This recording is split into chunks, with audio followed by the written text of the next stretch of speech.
Hey everybody, movie reviewer next door here, and I'm back with another review. This time I saw uh, Canary Black. This is a spy thriller film. Let me readjust that.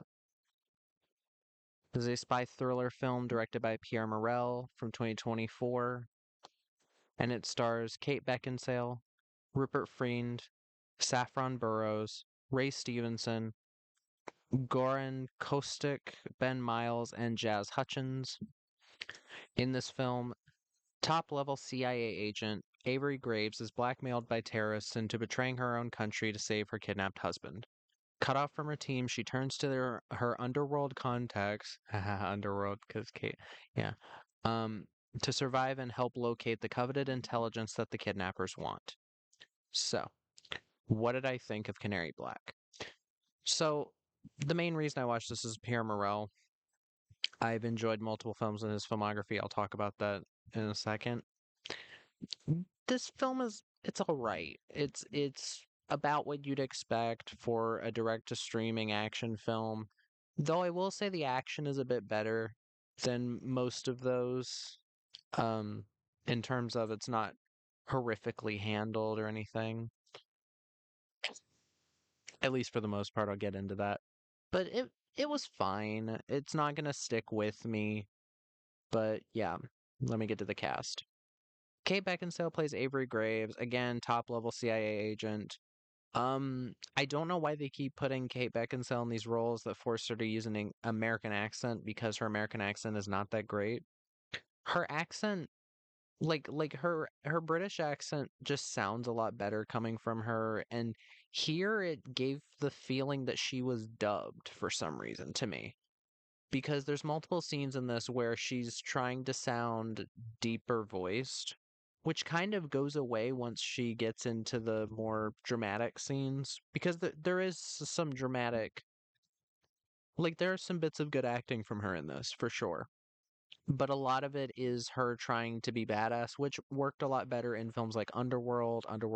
Well, the entire Underworld series, I think she's a fucking badass. She works perfectly for what those films need. Um, what else? Jolt. I thought she did an admirable job in that. Um,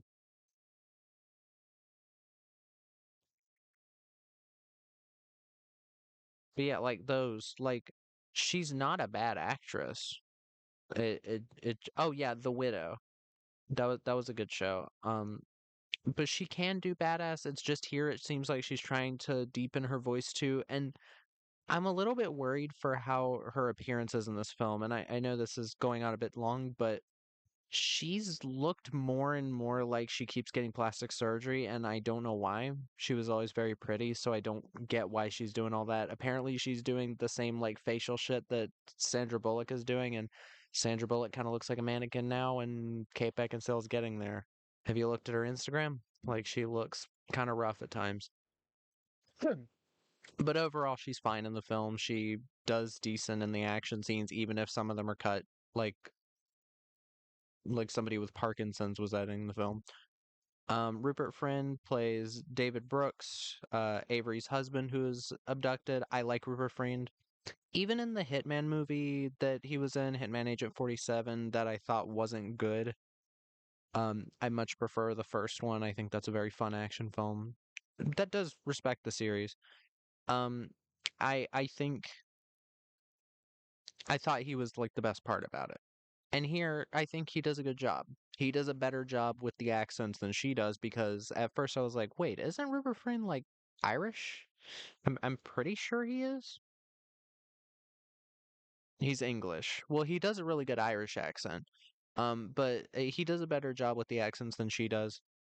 Uh, Saffron Burrows plays Elizabeth Mills, random character. I can't really give away too much.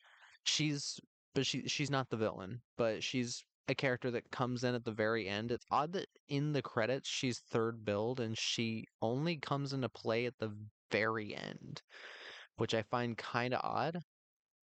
You don't usually get third bill for that. But then again, Susan Sarandon in Jolt is in the film for about 2 minutes, and she's decently high up on the She's higher up on the cast list than Jai Courtney, I'm pretty sure, which is odd because he has much more screen time. Um, but yeah, she was fine. Ray Stevenson plays Jarvis Headland. He's the section chief, I think, of the CIA. He's her superior.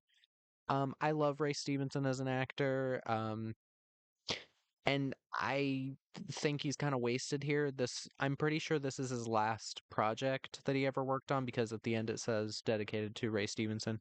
He was fine in the film.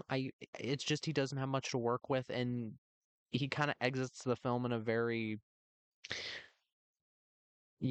lackluster way where I'll talk about it in the review, but spoilers ahead because yeah, I'm just gonna have to talk spoilers for this. Yeah. Um, Goran Kostic plays Rezanov. He's our villain. He's very boring. It feels like they tried to do this actor almost looks like Michelle Nyqvist. I might be fucking up that pronunciation. The Swedish actor who was in The Girl with the Dragon Tattoo. He was the villain in Abduction. Um, John Wick. He's that villain who I think is the only good villain in the John Wick series. Yeah, this guy's kind of boring. Ben Miles plays DCIA Nathan Evans. He's there. Um, and Jazz Hutchins plays Agent Maxfield, who's kind of on the case of Avery. He's there. But here's the thing. The director is Pierre Morel. If that name doesn't sound familiar, he directed Taken. And I will be going back to the Taken movies at some point. I've never seen Taken 2 and 3 all the way through. I've seen mostly the clips of people getting mad at the editing, which I agree with. Taken, I think, is a great film. I think it's a great action film. I think it's a great thriller. I think it works. He also did The Gunman with Sean Penn, which I haven't seen, District B13, which is kind of the reason Pierre Morel is a name is because he kind of jump started the whole um parkour thing in media. And funnily enough, that kind of ties into what I was saying. Michelle Nyqvist was the villain in Abduction, starring Taylor Lautner, who was also in a film called Tracers, which had to do with parkour. So just me finding random connections. But he also did From Paris with Love. He did Freelance with John Cena and Alison Brie, which I thought was fine. I I I I had fun with it. And Peppermint, which I actually really enjoyed with Jennifer Garner. I know a lot of people hate it. A lot of people think it's racist. I don't get these people that have so little going on in their lives that they have to call everything racist, but Peppermint, Jennifer Garner gives a great performance. She does great in the action scenes because, again, she has previous experience with Alias. And yeah, you buy her as this mother getting revenge for the death of her husband and daughter. But yeah, here, Canary Black. I heard about this just randomly and I was like, oh, Kate Beckinsale, I like her. Oh, directed by Pierre Morel. Oh, it's a spy thriller. Cool. I like spy thrillers. I love the James Bond series. Again, this is not touching it most of those, for sure. There's a couple bad eggs in the James Bond series, but there is stuff to admire here. I think the plot, while the plot is kind of boring in a way, like it's kind of been there, done that, agent is pitted against her own agency because she kind of has to defect for a certain amount of time to really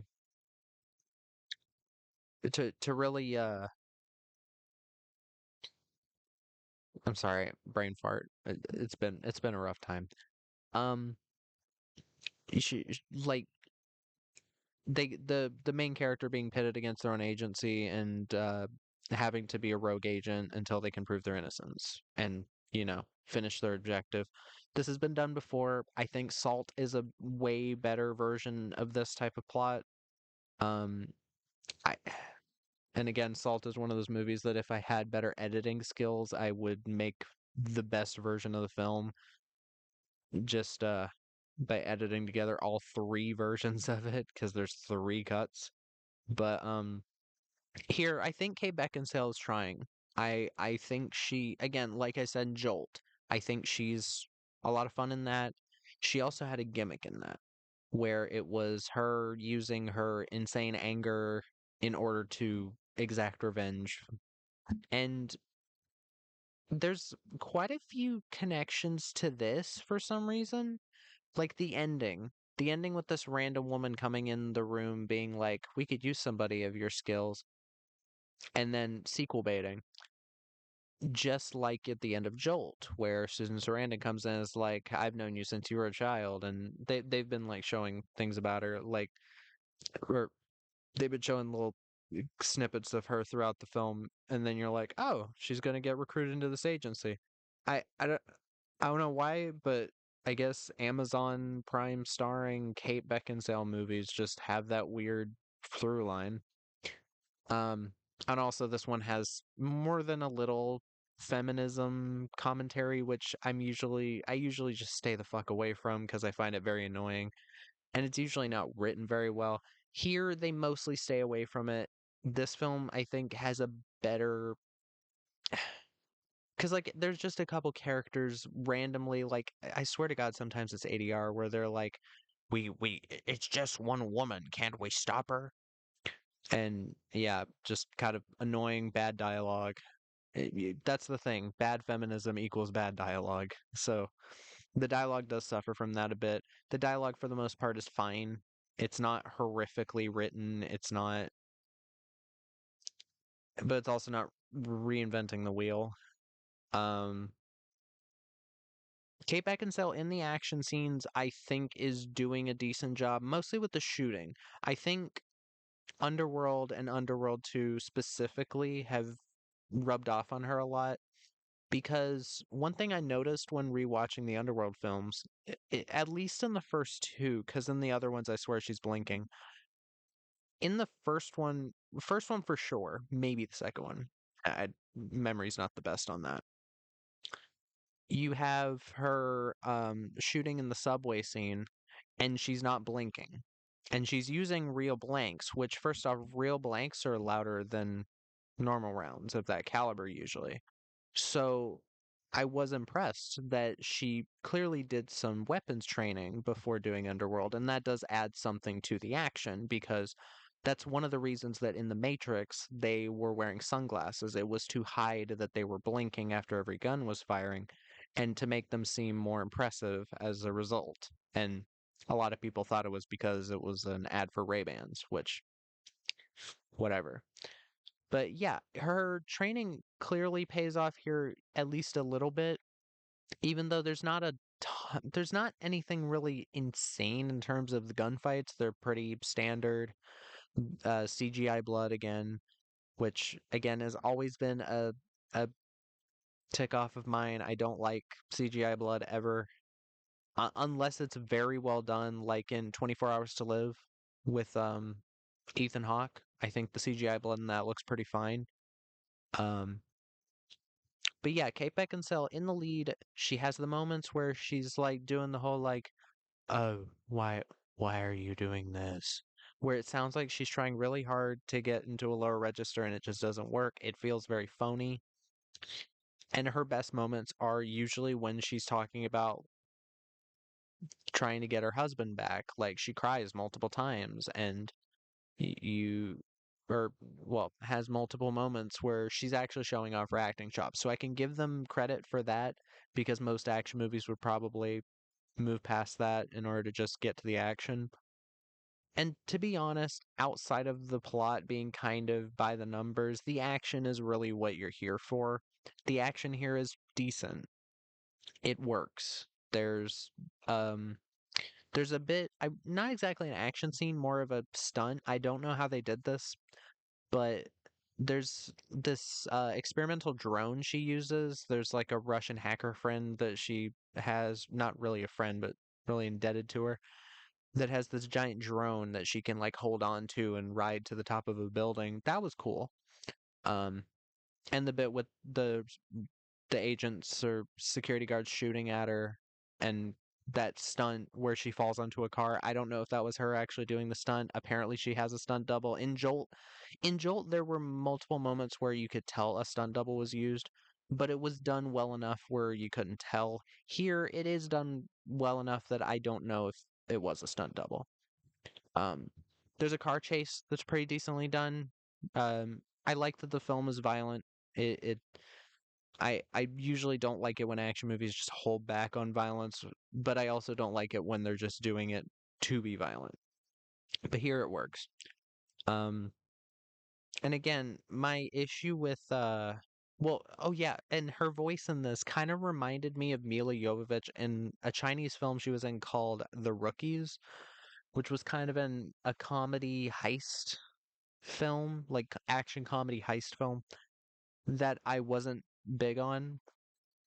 I mainly watched it for Mila Jovovich because I really like her, and I think people give her a really bad rap mostly because her Hollywood shit is so bad that nobody ever looks at her indie roles where she's acting quite well. Um. Uh. Oh yeah, the musical score from Jessica Rose White Weiss I thought did a great job at fitting with the tone, this like spy movie tone. Like this film doesn't take itself too serious, which I'm glad that that's a plus, I'd say, in its favor. Because if an action movie like this takes itself too serious, it can become not fun. And the point of this film is to be entertaining and not depressing. Um, and really the only other thing I can give the film does fly by. It's an hour and 4 minutes or hour and 44 minutes, not too long, not too short. Um and the whole idea of the villain having this thing called Canary Black, which is a weapon that it's a cyber weapon that at the push of a button or the click of a mouse can destroy the communications network in any country, including the United States, and was used as a failsafe in case any other countries tried to use cyber warfare against the US. Which is an interesting it's an interesting twist in the film when that's revealed because you're originally supposed to think it's just blackmail like that Ray Stevenson's character's affair is on it, so that's part of why he's going out for it, and then they find out way later in the film that's not what it is. It's an interesting idea that I think is held down by the villain, or brought down by the villain, because the villain here is very boring. Like the actor, I've never seen this actor before, Goran Kostic. Apparently he was in Children of Men, he was in Taken, Last Days of Mars, In the Land of Blood and Honey, which was Angelina Jolie's directorial debut, I think. But like, yeah, I he wasn't acting horribly, but his dialogue was just so tame and neutered and very generic. That's the thing. This film could have been a lot more fun if it wasn't so generic. Because it just reminds me of, again, Salt, which I think is a much better action film with much better action scenes. Even though Angelina Jolie can't do like kung fu and shit, if eh, the way I see it, if the actor can't perform the action scenes, change how the action scenes are done. So you change it so you don't have to cut every half a second to hide the fact that the actor can't perform or doesn't look good doing it. Especially when you have actors like Jason Statham. If you need a female, Zoe Bell, she's still kicking. Like you could, excuse me, you could put her in one of these movies. It's just that she's not a bankable name, even though she's a decent actress, has the look of a tough guy, and can actually fight. Um, and do her own stunts since she is a stunt woman and she was the stunt woman for Uma Thurman in Kill Bill. But here, yeah, the villain Breznov, he's just basically a non-entity. Uh, doesn't it isn't memorable in the slightest. Uh, Again, I wish more was done with the whole plot of the cyber nuke. because it is an interesting thing in these spy thrillers when they start talking about things that do tend to link up to current stuff sometimes. Because that's like a reasonable thing to happen, like something the president doesn't even know about. The agencies know more than him on certain things. And Ray Stevenson. Again, I love Ray Stevenson as an actor. This is such a shit way for him to go out. I don't know why it's such a common thing for actors, their last roles to be them dying in a film. I think John Wayne did it well.